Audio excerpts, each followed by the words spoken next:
तुमचं तुम्हालाच राहू द्या. आम्ही फक्त म्हणतोय कोल्हापूर संस्थानामध्ये कुणबीच्या ज्या नोंदी आहेत त्या कोल्हापूरचं संस्थांचं गॅजेटियर लागू करा. त्या कोल्हापूरमध्ये त्या संस्थांच्या गॅजेटियर मध्ये 1901 च्या जनगणनेत 3,85,000 मराठी कुणबी आहेत. 6.5 लाख मराठा आरक्षणात जातो एका दिवसात. सरकारच्या डोक्यात आलं 58 लाख नोंदी पण घेणारे,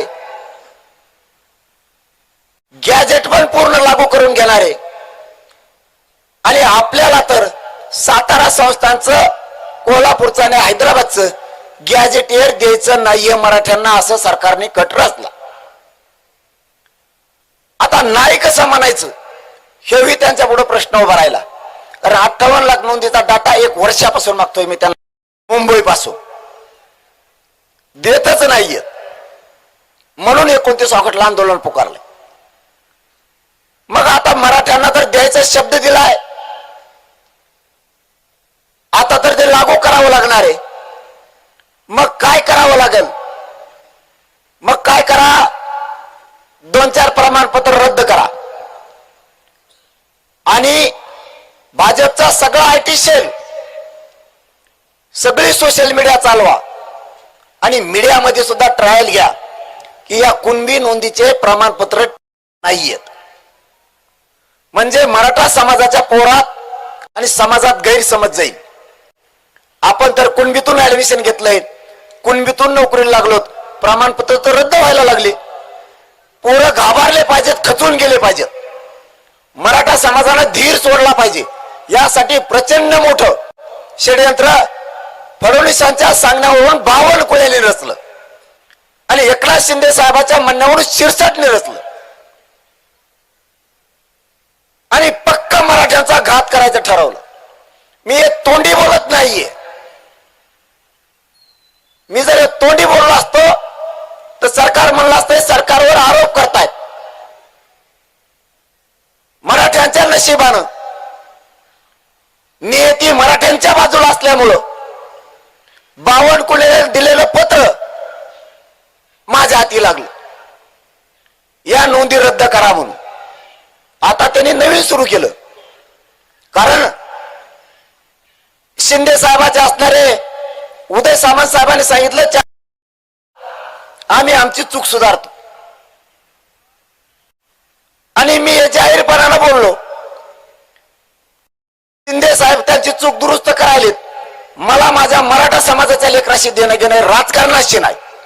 तुम्ही चूक सुधारा, तुमचे आमचे संबंध पहिल्यासारखे. नाही सुधारली तुम्हाला राजकारणातून संपवून टाकणार मी. जो मराठ्याला संपविणार, मराठे त्याला पूर्ण राजकारणातून संपविणार, सोडणार नाही. हे मी जाहीरपणानं व्यासपीठावर म्हणल्यामुळं की ते त्यांची चूक सुधारायला लागलेत. बावनकुळे रातचीच जागा झाला. बहुतेक त्याला झोप पण येत नाही. त्याने अधिकाऱ्याला प्रवक्ता बनवलं, स्वामी नावाचा कोणतरी आरडीसी फिरडीसी काहीतरी बीडला. त्याला पत्र काढायला लावलं. हे केव्हापासून वकिली करायला लागला दलाली. अधिकाऱ्याला एक उंची आहे, अधिकाऱ्याला एक स्टेटस आहे. स्वतःच्या बुद्धीचा वापर करून डोळे फोडून अभ्यास केलेला तो अधिकारी. आपण कुणाच्या हाताचा बाहुलं व्हावं आणि कुणाच्या नाही व्हावं. सरकारने मंत्र्यांनी काही सांगितलं म्हणून आपण बोलायचं नसतं. त्याने आज का काल बहुतेक पत्र काढले आणि ते मीडिया सुरू झालं. नोंदी रद्द केल्या नाही, नोंदी रद्द केल्या नाही, नोंदी रद्द केल्या नाही तर रेखा सरोदेचं नाव मीडियावरती ट्रायल मध्ये का घेतलं? रद्द झालं म्हणून. त्याला प्रमाणपत्र दिलेलं असून तुम्ही का रद्द केलं? बावनकुळेचं दुसरं एक स्टेटमेंट आहे आणि फडणवीस साहेबांचं सुद्धा आहे. सरकार आणि सरकारमधले मंत्री कधीही जात पडताळणी विभागात हस्तक्षेप करत नाहीत. कारण समिती सुप्रीम कोर्टाच्या नियमाप्रमाणे काम करते. मग बावनकुळे कवा न्यायाधीश होता भाऊ? त्यांनी पत्र काढलंय. अरे इतकं येळं मराठ्यांना नका समजू तुम्ही. तुम्हाला वाटत असेल बहुमत आमच्या हातात आहे, सत्ता आमच्या हातात आहे, आम्हाला वाटेल ते आम्ही करू, आमचं कुणी काय करू शकत नाही, असं जर तुमचं म्हणणं असेल तर बावनकुळे हे तो हा गैरसमज आहे. मराठ्यांपुढे शहाणपण चलत नाही, इथून पुढे आम्ही चलू सुद्धा देणार नाही. तुम्ही चुकीचे काम करणार आणि आमच्याकडून सन्मानाचे बोलण्याची अपेक्षा करणार, ते होणार नाही. मला मंत्री आमदार पक्ष मित्र नकोय. मी माझ्या गोरगरिबाच्या लेकी बाळीसाठी, लेकरा बाळाच्या कल्याणासाठी काम करतोय. माय बापा हो, या बोरगावतून महाराष्ट्रातल्या मराठ्यांना सांगतो, आरक्षण मिळत नाही तर नाही मिळणार, पण आयुष्यात हे पोरग तुम्हाला मायबाप म्हणलंय, आयुष्यात तुमच्याशी गद्दारी करणार नाही.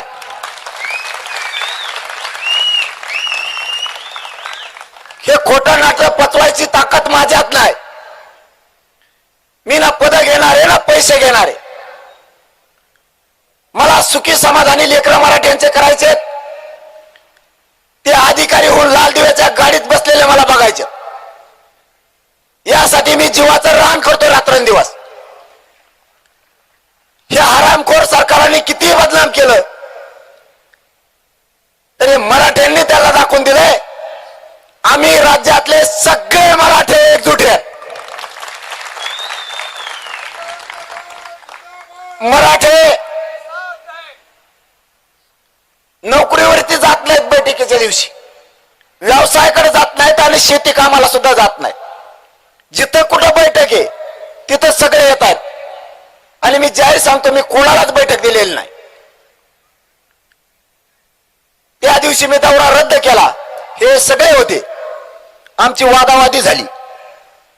ते म्हणायचे दौरा द्या, म्हणलं तिथं तयारी करायची, कारण तिथं करोडोनं मराठा येणार आहे. हे शेवटचं आंदोलन होणार आहे अंतरवालीतलं निर्णायक. त्यामुळे यावेळेस मराठे घरात झोपणार नाहीत, अख्ख्या अंतरवालीकडे आंदोलनासाठी येणार आहेत. आम्हाला तयारी करायची. आम्हाला 1 लाखापेक्षा जास्त स्वयंसेवक लागतोय. आम्हाला प्रचंड पाण्याच्या टँकराची तयारी करायची. 25,000पेक्षा जास्त पाण्याचं टँकर लागतंय. आम्हाला डॉक्टरांच्या अँब्युलन्स 7-10 हजार लागणार आहेत, कारण मराठे करोडात येत आहेत.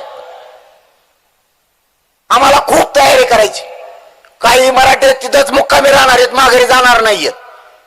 त्यांची जोडायची व्यवस्था करायला लागती. गोदापट्ट्यातल्या सगळ्या गावाला भेटून ती तयारी करायची. आम्हाला महाराष्ट्रातल्या मराठ्यांची सेवा करायची संधी येते. त्यामुळे आमचे गोदापट्ट्यातले गाव जिथं 10 भाकरी बनवायचे तिथं घरातले 20 बनवतात. जिथं भाजी 5 जणांची बनवायची तिथं 15 जणांची बनवतात. कारण आम्ही सुद्धा गोदापट्ट्यातले लोकांना सेवान आहेत. महाराष्ट्रातले सगळ्या मराठा समाजाला 2 घास आम्हाला खाऊ घालायची संधी मिळते. त्यामुळे आम्हाला तिकडे मी येऊ शकत नाही. पण शेवटी यांच्यातली तळमळ बघून म्हणलं पळत पळत येतो. चालता चालता प्रत्यक्ष गाठीभेटी येईल. काय याच्या प्रत्यक्ष गाठीभेटी फिटी, प्रत्यक्ष तर भेटणंच व्हाय ना. जेव्हा मला प्रत्यक्ष भेटला तेव्हा नुसता गुडघ्यानीच लुटीतोय पुढं. कोपर खेळ हान, हे हान, ते हान. मलाच म्हणते आता त्या गाडीतून उतरलो नाही तर मी पाटलाला थका नाही लागला पाहिजे पलीकड सारखा, आणि बोलवतोय तिकडे तोंड करून आणि माग गुतडे मला आणतोय.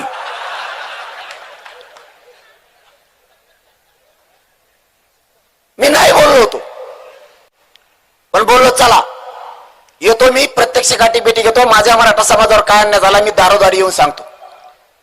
पण इकडे सभाच व्हायल्यात. तुमची किती वाजता सभा आहे, बैठक आहे? 3 वाजताची. मी 3ला त्या मागच्याच गावात होतो. काय गावात होतं बैठक?